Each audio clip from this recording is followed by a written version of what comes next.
Naja, bevor ich ein Stück anfange, ist es ja eigentlich immer das Thema, dass man etwas aus der Stille rausholt.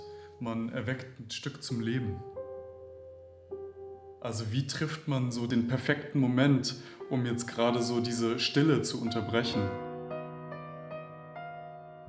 Ich stimme mich auf die Musik meistens ein, indem ich ruhiger werde, als ich es eigentlich bin. Egal wie aufbrausend die Musik auch ist, für mich ist es wichtig, dass ich in dem Moment ruhig bin, dass ich diese Ruhe spüre.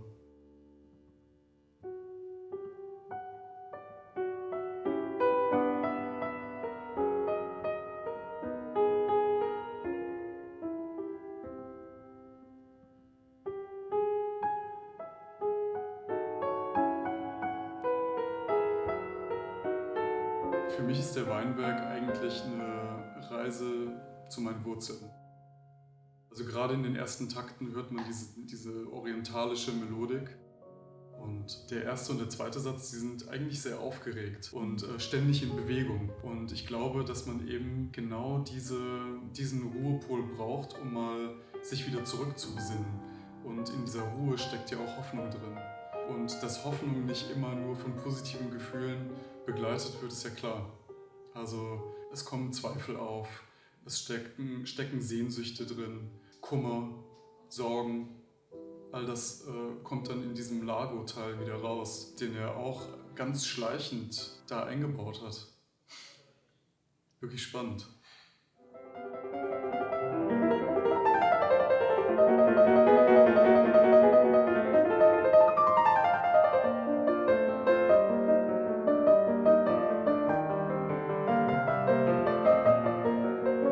Zum Beispiel in Mozart gibt es so eine Stelle, wo es richtig dramatisch wird.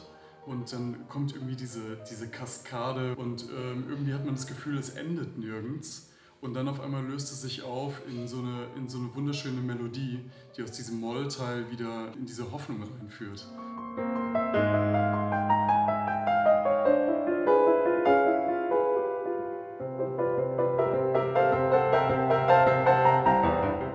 An dieser Stelle kriege ich eigentlich immer Gänsehaut, weil mir das irgendwie so gut tut, auch wenn ich das spiele.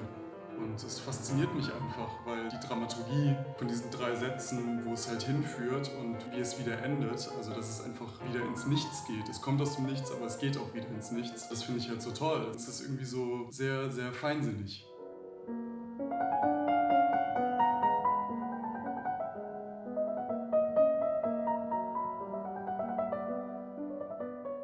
Ich finde, Bach hat eigentlich immer ein sehr, sehr gutes Gespür von, welche Harmonien passen aufeinander und welche Harmonien erzeugen ein bestimmtes Gefühl.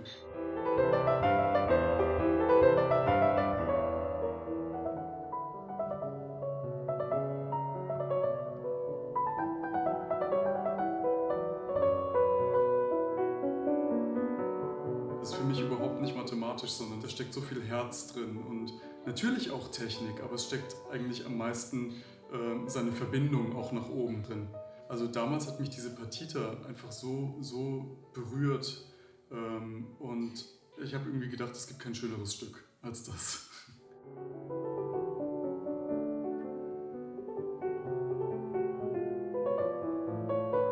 Wenn man sich da einmal reingestürzt hat in die Welt der klassischen Stücke, dann sind das einfach auch unterschiedliche Geschichten. Und die klingen nicht gleich. Keine Geschichte klingt gleich. Aber es ist das Gefühl, was ankommt. Und es ist auch das, was hängen bleibt. Also die Musik ist der Auslöser, um in Kontakt zu treten. Ich glaube, es ist sehr, sehr wichtig, dass man den Menschen wieder Hoffnung macht in der heutigen Zeit. Das ist mein Wunsch.